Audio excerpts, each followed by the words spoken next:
ఇది ఖచ్చితంగా టీటీడీ మన తిరుమల తిరుపతి దేవస్థానం పాలక మండలి అలాగే తెలుగుదేశం పార్టీ వాళ్ళు వీళ్ళిద్దరూ ఖచ్చితంగా బాధ్యత వహించాల్సిందే. వాళ్ళదే బాధ్యత. ఎందుకనంటే 10వ తారీఖున వైకుంఠ ఏకాదశి అని చెప్పి జనాలు తాకిడి ఎక్కువగా ఉంటుందని చెప్పి మీకు తెలుసా తెలీదా? తెలియకుండా ఉండటానికి మీరు అసలు అక్కడ కూర్చున్న పాలక మండలేనా కాదా? అనుభవం లేని బిఆర్ నాయుడు లాంటి వాళ్ళని తీసుకొని ఇలా తీసుకొని అక్కడ చైర్మన్గా కూర్చోబెడితే వచ్చేటువంటి అనర్థాలు ఈ రకంగానే ఉంటాయి. అనుభవం ఉన్న వ్యక్తి అని తీసుకొచ్చిన శ్యామలరావు అక్కడ నుంచి ఏం చేస్తున్నాడు? ఈ సందర్భంగా నేను ప్రశ్నిస్తున్నా, ఏం చేస్తున్నారు మీరంతా?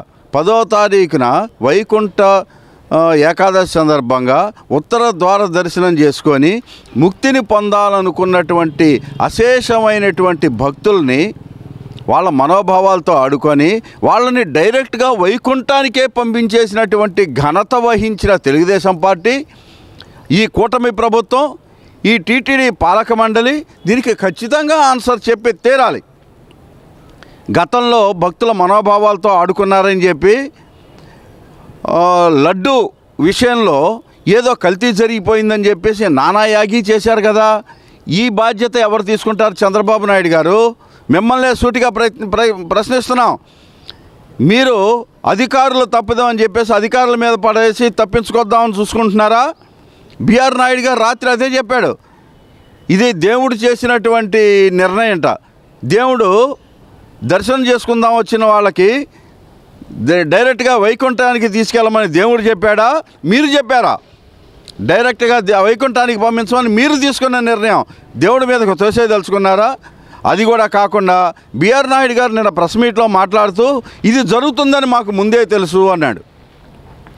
ఏం జరుగుతుందని తెలుసు? తొక్కిసలాట జరుగుతుందని తెలుసా? ఈ తొక్కిసలాట ఘటనను అడ్డం పెట్టుకొని ప్రచార ఆర్భాటం పొందాలనుకున్నారన్న విషయం తెలుసా?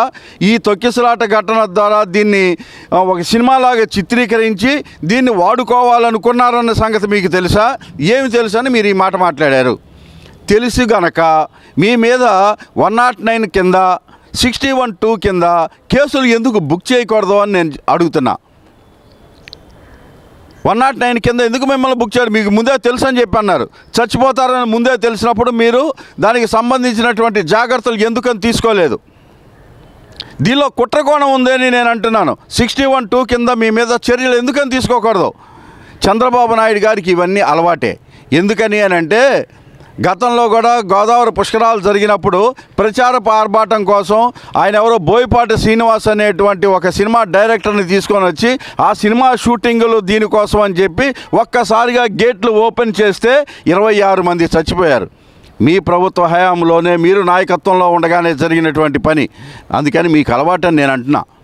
అలాగే గతంలో గుంటూరులోను రాయలసీమలోను తెలుగుదేశం పార్టీ చీరల పంపిణీ కార్యక్రమంలో ఇదే విధంగా గేట్లు ఓపెన్ చేస్తే ఒకేసారి ఒక చోట 5, ఒక చోట 4 అయితే ఇంక చచ్చిపోయినట్టుగా నాకు తెలుసు.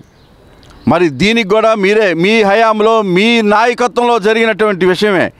ఇవాళ మళ్ళీ టీటీడీ దేవస్థానంలో వైకుంఠ ఏకాదశి సందర్భంగా మళ్ళీ ఇలాంటి పరమైనటువంటి ఒక తప్పుడు ఆలోచనని తప్పుడు దీన్ని అమల్లోకి తీసుకొని వచ్చి ఈ భక్తులందరినీ ఒక్కసారిగా పార్కులోకి నెట్టేసి గేట్లు వేసేసి బయటికి రానివ్వకుండా లోపల ఉన్న వాళ్ళకి ఆహారాలు లేకుండా నీళ్లు లేకుండా నానా చిత్రహింసలకి గురి చేసినటువంటి మీరు ఎందుకు శిక్షార్హులు కాదు అని నేను ప్రశ్నించదలుచుకున్నా. గతంలో మన ఈ లడ్డూ ప్రసాదం విషయంలో అపచారం జరిగిపోయింది అనే పవన్ కళ్యాణ్ గారిని కూడా నేను ప్రశ్నించదలుచుకున్నా. అయ్యా, గుడి మెట్లన్నీ కడుక్కుంటూ నానా ఇది చేశారు కదా దీక్షలు తీసుకొని, ఇప్పుడు మీరు ఏ దీక్ష తీసుకొని మీ పాప ప్రక్షాళన కోసం ఏం చేయబోతున్నారు? ఏం దీక్ష తీసుకోదలుచుకున్నారు? ఎన్ని రోజులు దీక్ష చేయదలుచుకున్నారు? ఇది మీ పాపానికి పరిహారం చేసుకోవటానికి మీరు ఏ నిర్ణయం తీసుకుంటున్నారో జనాలకు చెప్పాలి. ఇది మీకు భాగస్వామ్యం లేదంటారా? లడ్డూ ప్రసాదం విషయంలో అపచారం జరిగిపోయింది అని అన్నప్పుడు ఇప్పుడు దీనికి మీరు బాధ్యత ఎందుకు తీసుకోరు అని ప్రశ్నిస్తున్నా. అలాగే హైదరాబాదు పుష్ప 2 రిలీజ్ సందర్భంగా జరిగినటువంటి తొక్కిసలాటలో అల్లు అర్జున్ని ఒక రోజు తీసుకొని వెళ్ళి జైల్లో పెట్టినటువంటి విషయం పవన్ కళ్యాణ్ గారు మీకు తెలుసు, భారతదేశంలో ఉన్న ప్రతి ఒక్కరికి కూడా తెలుసు. మన అల్లు అర్జున్ని జైల్లో పెట్టినప్పుడు దీనికి బాధ్యత వహిస్తూ మిమ్మల్ని ఎందుకు మీ మీద చట్ట ప్రకారమైనటువంటి చర్యలు ఎందుకు తీసుకోకూడదు అని ప్రశ్నిస్తున్నా. మీరు ప్రశ్నించదలుచుకోవటానికి రాలేదా? మీరు ప్రశ్నించే మనుషులు కాదా? అసలు పార్టీ పెట్టిందే మేము ప్రశ్నించడానికి అన్నారు కదా. మరి అధికారంలోకి వచ్చిన తర్వాత ప్రక్షాళన చేసుకోవటానికి గుడిమెట్లన్నీ కడిగారు, దీక్షలు చేశారు, ఇది తీసుకున్నారు కదా, సనాతన ధర్మం మంట కలిసిపోతుంది అన్నారు కదా. ఏ సనాతన ధర్మం భక్తుల మనోభావాలతో ఆడుకోమని చెప్పింది? ఏ సనాతన ధర్మం వీళ్ళ యొక్క ప్రాణాలను హరించమని చెప్పింది? దీనికి మీరు సమాధానం చెప్పరా? ఏం చేయదలుచుకున్నారు? పుష్ప చుట్టూ ఘటనలో అక్కడ జరిగిన ఆయన్ని జైల్లో పెట్టినప్పుడు మీ మీద చట్టపరమైన చర్యలు ఎందుకు తీసుకోకూడదు? దీన్ని నేను డిమాండ్ చేస్తున్నాను. కేంద్ర దర్యాప్తు సంస్థ అయినటువంటి సిబిఐ చేత కానీ, సుప్రీంకోర్టు న్యాయమూర్తి చేత కానీ దీని మీద న్యాయ విచారణ జరిపించాలి. మీ అందరూ శిక్షార్హులే.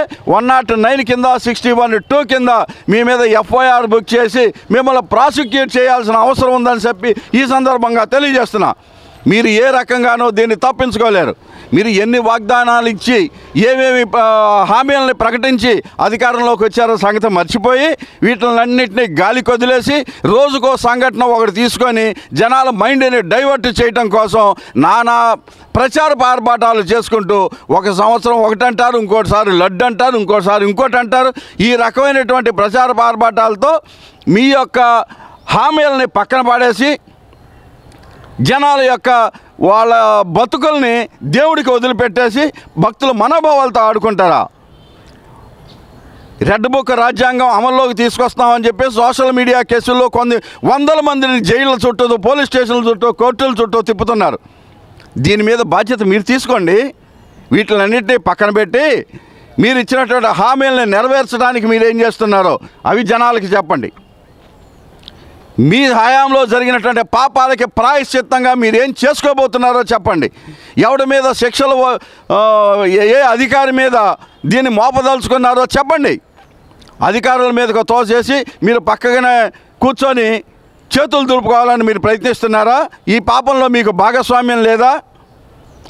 ఉంది అని అనుకుంటే మీరు ప్రశ్నించండి. ఎవరు బాధ్యులో వారిని శిక్షించడానికి ప్రయత్నించండి. మీరు బాధ్యత తీసుకున్నారు. గతంలో లడ్డు విషయంలో గుడిమెట్లన్నీ కడిగారు. దీనికి కూడా బాధ్యత తీసుకోండి. రాజీనామా చేస్తారా? దీనికి బాధ్యత వహిస్తూ రాజీనామా చేస్తారా? తెలుగుదేశం ప్రభుత్వాన్ని మొత్తాన్ని రాజీనామా చేయమని అడుగుతారా?